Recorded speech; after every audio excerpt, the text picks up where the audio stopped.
শের-ই পাঞ্জাব মানালি থেকে এর অবস্থান 3 থেকে 4 কিলোমিটার। রোহতাং পাস যাওয়ার পথে যে হাইওয়ে তার উপরই এর অবস্থান। এই শের-ই পাঞ্জাবের সাথে কিন্তু আমাদের কলকাতার শের-ই পাঞ্জাবের কোনো যোগাযোগ নেই, এটা বলে রাখা ভালো সবাইকে। এই রেস্টুরেন্টটায় আমরা রোহতাং পাস থেকে ফেরার পথে লাঞ্চ করেছিলাম।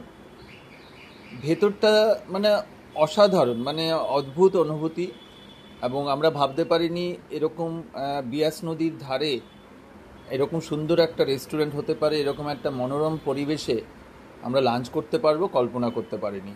বিয়াস নদী বয়ে চলেছে পাশ দিয়ে, সেটা উপভোগ করতে করতে আমরা লাঞ্চ করেছি।